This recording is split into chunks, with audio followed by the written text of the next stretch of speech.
시사 상식도 높이고 선물도 받아가는 한 주간의 시사 이슈를 다룬 시사 퀴즈 코너 시사톡톡 시간입니다. 이승은 시사캐스터와 함께합니다. 어서 오세요. 네, 안녕하세요. 반갑습니다. 네, 반갑습니다. 네. 잘 오셨어요. 올해는 처음 인사를 드리는데요. 네. 새해 복 많이 받으세요.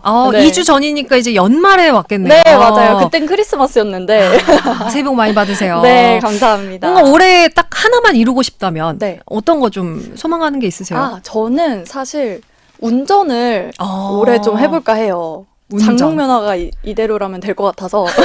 연수도 받아보고 네. 또 나의 기동성을 한번 바꿔보겠다. 네, 좋습니다. 맞아요. 꼭 이루시길 네. 바라겠습니다. 올해 좀 좋은 소식이 많았으면 좋겠는데요. 맞아요. 새해가 돼도 뉴스를 보면 참 답답하다. 이런 말밖에 안 나오는 것 같습니다. 정말 주변에서 와 진짜 뉴스 보기 답답하다 이런 얘기 많이 하잖아요. 그쵸. 얼마 전이죠. 최근까지도 공수처가 윤석열 대통령 체포에 실패를 했고 윤 대통령 탄핵 소추안에서 내란죄를 빼는 문제와 관련해서도 여러 논란이 나오고 있습니다. 네, 맞습니다.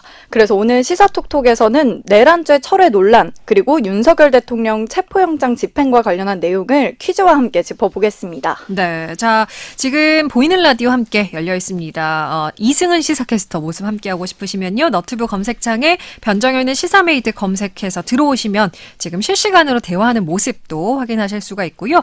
채팅창이나 샵 1133번으로 정답 보내주시는 분들 중에서 역시 마찬가지로 뽑아서 선물도 챙겨드리겠습니다.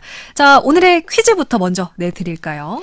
네, 헌법재판소법 제38조에 따르면요. 탄핵 심판은 이 기한 내에 결론을 내야 합니다. 이 조항은 신속한 재판을 위해서 상한을 정해두는 건데요. 이 기간을 꼭 꽉 채워서 심리해야 하는 건 아닙니다. 탄핵 심판의 법정 기한, 과연 며칠 내에 결론을 내야 할까요? 1번 180일, 2번 120일. 그러니까 꽉 채울 필요는 없는데 이걸 넘으면 안 된다는 그렇죠. 거군요. 네, 맞습니다. 자, 현행법상 헌재는 국회 탄핵 소추 의결서를 받은 뒤 이 기한 내에 결론을 내려야 합니다. 참고로 노무현 박근혜 전 대통령 탄핵 심판 때는 각각 63일과 91일 만에 결론이 나왔었는데 탄핵 심판의 법정 기한 과연 어떻게 될까요? 1번 180일, 2번 120일. 자, 정답 아시는 분은 단문 50원, 장문 100원의 정보 이용료 드는 샵 1133번, 샵 1133번으로 문자 보내주시면 되겠습니다. 저희가 추첨해서 역시나 선물 챙겨드리겠습니다. 자, 본격적인 이야기 짚어보겠습니다. 네. 국회 탄핵소추단이 윤석열 대통령의 탄핵소추 사유에서 형법상 내란죄를 사실상 철회하겠다라고 해서 논란이 커지고 있어요. 맞습니다. 원래 대통령을 탄핵하는 주된 사유가 계엄령을 발령한 거, 그리고 내란죄 혐의가 있는 거였는데요.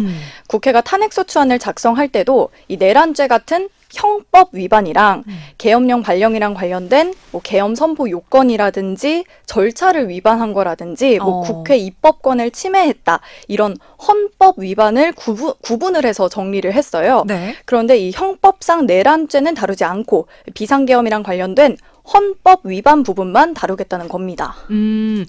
탄핵 심판 같은 헌법 재판 그리고 내란죄 같은 형법을 다루는 형사재판 이 두 개의 차이가 구체적으로 좀 어떻게 되는 건가요? 우선 형사재판은요. 어떤 법을 얼마나 심하게 어겼는지 따져서 처벌 수위, 징역 몇 년, 사형 네. 이런 걸 결정하는 게 핵심이고요. 헌법재판 중 하나인 탄핵 심판은 탄핵 소추 대상이 된 사람, 지금은 윤석열 대통령이죠. 헌법을 어겼는지 또 헌법을 어긴 정도가 직위를 박탈해야 될 정도인지 살펴보는 게 핵심입니다. 지금 국회 탄핵소추단에서 형법상 내란죄를 다루지 않겠다, 빼겠다라고 했는데 그 구체적인 이유를 한번 살펴볼게요. 탄핵 심판을 빠르게 진행하려는 건데요. 만약에 내란죄를 다루게 되면 내란죄 성립 여부를 따져야 되기 때문에 형사재판처럼 증인도 수십 명, 수백 명을 불러야 하고 증거도 하나하나 다 따져봐야 돼서 시간이 네. 오래 걸립니다. 그리고 이미 계엄령 발령만으로도 탄핵 사유가 충분하고 내란죄 유무는 형사재판에서 별도로 판단을 하기 때문에 굳이 헌법재판소에서는 따질 필요가 없다는 거죠. 그렇군요. 예를 들어서 조금만 더 쉽게 설명을 해주실까요? 네, 더불어민주당 박범계 의원이 한 말인데요. 만약에 가정법원에서 한 부부가 이혼 사유로 폭행이 있었다고 하면 네. 형사법원에서 폭행죄 유죄를 받아와라라고 하지 않습니다. 예. 폭행 사유, 그 이혼 사유가 명확하면은 폭행죄가 뭐 유죄가 나든 아니든 상관없이 이혼 판결이 가능한 거죠. 예. 이 탄핵 심판도 비슷한 겁니다. 그렇군요. 이렇게 또 예시를 드니까 좀 더 잘 알 것 같은데, 네. 근데 국민의힘 같은 경우에는 내란죄를 빼는 게 국민을 속이는 사기 탄핵이다. 사기다. 이렇게 반발하고 있습니다. 네, 맞습니다. 국민의힘은 국회에서 통과된 탄핵소추안이 윤 대통령의 내란죄 위반 여부가 핵심이다. 그래서 이걸 빼는 건 말이 안 된다는 입장이고요. 아예 탄핵소추안을 새로 작성해서 국회에서 다시 의결해야 한다고 주장하고 있습니다. 예. 국민의힘 탄핵 찬성파들도 문제를 제기했죠. 네, 안철수 의원은 내란죄 제외가 국민 기망이라고 하면서 원안대로 헌재의 판단을 맡겨야 한다고 했고요. 김상욱 의원도 시간이 좀 걸리더라도 내란죄 성립 여부를 헌법재판소에서 다뤄야 한다라고 했습니다. 예. 자, 여당에서는 더불어민주당이 이재명 대표의 재판 전에 탄핵을 서두르려는 것 아니냐. 네. 이렇게 보고 있는데 맞습니다. 민주당의 입장은 어떻습니까? 오히려 민주당에서는 그 내란죄를 명시하자는 게 그럼 되게 시간이 오래 걸리잖아요. 그렇죠. 그걸 알면서도 명시를 하자는 게 여당이란 대통령 측이 심판을 지연시키려는 술책 아니냐 이렇게 말했고요. 탄핵의 핵심 사유는 변동이 없다. 국민의힘이 이걸 비판하는 게 헌법 절차에 무지한 거다라고 했습니다. 네. 이게 박근혜 전 대통령 탄핵 당시에도 좀 비슷한 일이 있었어요. 맞습니다. 당시에도 국회 탄핵소추단이 형법상 범죄 성립 유무는 헌법재판이 아니라 형사재판의 대상이라고 하면서 뭐 뇌물죄라든지 강요죄 이런 형법상 범죄 혐의 내용을 뺐습니다. 네. 그때도 국회에서 다시 의결을 하진 않았습니다. 당시에 국회 탄핵소추단장이 현재 국민의힘 원내대표인 권성동 의원이었어요. 네. 그래서 민주당에서는 이번에도 그때랑 똑같은 절차를 거쳤을 뿐인데 그쵸. 국민의힘이 트집을 잡고 있다 이렇게 지적했습니다. 네. 권성동 의원이 그때는 이제 그렇게 얘기를 했었는데. 네. 자, 이쯤에서 시사톡톡 퀴즈 한 번 더 내드리고 이야기 이어가 보겠습니다. 내주시죠. 네. 헌법재판소법 제38조를 보면 탄핵 심판은 이 기한 내에 결론을 내야 합니다. 좀 큰 힌트를 드리면 네. 6개월 정도 안에 선고를 해야 하는데요. 탄핵 심판의 법정 기한은 어떻게 될까요? 1번 180일, 2번 120일. 예. 자, 1번 180일과 2번 120일 중에 정답 몇 번일지 샵 1133으로 남겨주시기 바랍니다. 짧은 문자는 50원, 긴 문자는 100원의 정보 이용료 듭니다. 문자 보내실 때 여러분의 지금의 뭐 상황과 관련된 다양한 의견들도 같이 보내주시면 저희가 추첨해서 선물도 보내드리겠습니다. 지금 다시 돌아가서 네. 국민의힘 측은 그때와 지금 상황이 많이 다르다라고 반박을 하고 있어요. 맞습니다. 박근혜 전 대통령 탄핵 심판 때도 이제 뇌물죄 이런 걸 뺐다고 했잖아요. 네. 근데 그거는 여러 개의 법 위반 혐의 중에 일부였는데 지금 윤 대통령 탄핵 심판에서는 이 내란죄가 핵심이다. 그래서 똑같이 비교하면 안 된다고 합니다.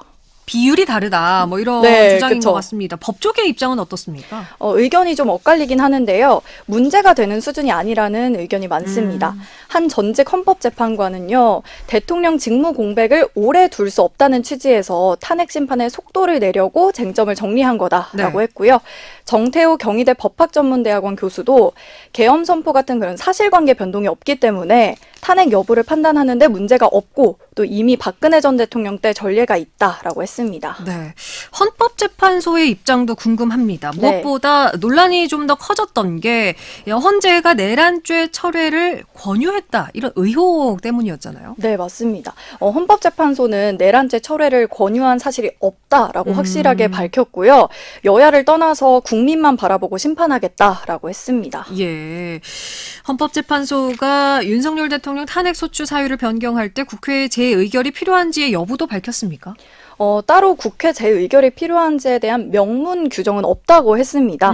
그건 재판부가 판단할 사안이라고 했고요. 알겠습니다. 네. 자, 그러면 이제 앞으로의 일정, 남은 일정들도 살펴볼게요. 헌재는 신속하고 공정하게 재판을 하겠다고 했는데요. 윤 대통령 탄핵 심판에서 내란죄를 뺄지 이거는 14일부터 진행되는 정식 변론기일에서 결정될 걸로 보이고요. 네. 헌재는 오는 14일부터 2월 4일까지 매주 화목 5차례 변론기일을 연다고 했습니다. 예. 자, 내란죄 철회 논란, 저희가 좀 살펴봤고, 공수처가 결국에 윤 대통령의 체포영장을 집행하려다가 실패했습니다. 네, 예. 그렇죠. 공수처가 지난 3일에 체포영장 집행에 나섰다가 5시간 반 만에 철수를 했습니다. 시민들이 좀 추운 날씨 속에서도 거리에서 체포영장 집행을 촉구했는데요. 끝내 실패했습니다. 네, 이렇게 체포에 실패한 가장 큰 이유가 대통령 경호처의 네. 방해라고 해야 될까요? 사병을 투입했다는 의혹도 나왔는데요. 맞습니다. 당시에 경호처가 200여 명을 동원해서 육탄 방어를 했고요. 또 2차 집행을 앞두고는 버스 7대로 정문을 다 봉쇄하고 또 네. 도로 주변도 철조망으로 둘렀습니다. 그래서 경찰에서는 경호처가 사병을 동원한 걸로 보고 박종준 경호처장을 포함한 지휘부를 입건하고 지금 소환 통보한 상태입니다. 네, 공수처가 아무래도 물리적, 정신적인 부담을 가졌다. 네. 이런 평을 받고 있고, 공수처가 영장 만료 직전에 경찰에 집행을 넘기겠다고 하면서 한 번 더 혼선이 빚어졌는데 이 맞습니다. 문제는 지금 정리가 됐나요? 네, 법적 문제로 이제 경찰이 거부를 했고요. 왜냐하면 사건을 넘기지 않고 체포는 경찰이 하고 조사는 공수처가 하는 방식이 맞지 않다는 거죠. 네. 그래서 결국 두 기관이 협의를 해서 원래대로 공수처와 경찰이 협력하는 공조수사본부 체제로 2차 집행을 준비하기로 했습니다. 대신 공조를 더 강화하기로 했어요. 그렇군요. 자, 어제 오동훈 공수처장이 윤 대통령의 체포영장 집행이 무산된 것에 대해서 일단 사과를 했는데 네. 체포영장 집행 앞으로 어떻게 될까요? 일단 어제 공수처가 윤 대통령 2차 체포영장을 발부받았습니다. 또 이번에는 보안을 유지하기 위해서 영장의 유효기간, 영장 언제 끝나는지 공개하지 않았고요. 마지막이라고 생각하고 철저하게 준비하겠다라고 했습니다. 예. 이번에는 경찰이 좀 많은 인력을 투입할 걸로 보이고요. 저번처럼 경호처가 영장 집행을 막으면 현행범으로 체포하는 방안도 검토 중입니다. 근데 윤 대통령 측이 이 체포영장에 응할 수 없다 이런 입장을 냈어요. 네, 지금까지 체포영장이 2차례 다 서울 서부지법에서 발부가 됐는데요. 윤 대통령 측은 공수처에 관할 법원이 서울중앙지법이기 때문에 서부지법이 발부한 영장은 무효다라고 했습니다. 네. 그러면서 응하지 않겠다고 했고요. 기소를 하거나 사전에 구속영장을 청구하면 응하겠다는 입장입니다. 네, 오늘 야권에서 윤 대통령이 뭐 이미 다른 곳으로 도피했다 뭐 이런 의혹까지 맞습니다. 여러 의혹들이 좀 나오고 있는데 여기에 대해서는 윤 대통령 측이 또 선을 그었다고요? 네, 윤 대통령 변호인들이 어제 저녁에 관저에서 대통령을 뵙고 왔다라고 하면서 도피설이 거짓 선동이라고 했고요.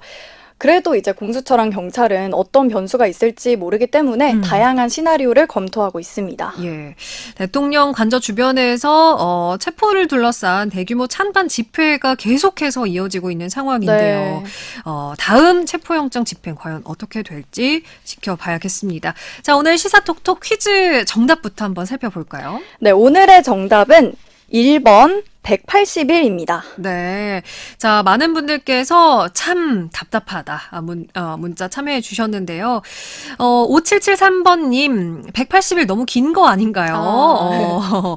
문자 주셨고요. 혼란스러운 국정이 빨리 해결되길 바랍니다. 라고 0232번님, 5773번님, 좋은 정보 항상 퇴근길에 많이 배우고 있다고 문자 주셨고, 2234번님도 상식이 통하는 나라를 만들어 모두가 좀 잘 살았으면 좋겠습니다. 해주셨고요. 오늘 원주와 횡성에서도 집회한다고 합니다. 5690번님 문자 주셨습니다. 2017년 권성동 의원이 말했던 그 얘기를 들으면 깔끔하게 정리되지 않을까요? 4547번님도 문자 주셨습니다. 자, 오늘은 저희가요 2234번님과 0645번님 이렇게 두 분께 선물 보내드리겠습니다. 자, 오늘 시사톡톡 이승은 시사캐스터와 함께했습니다. 고맙습니다. 네, 고맙습니다.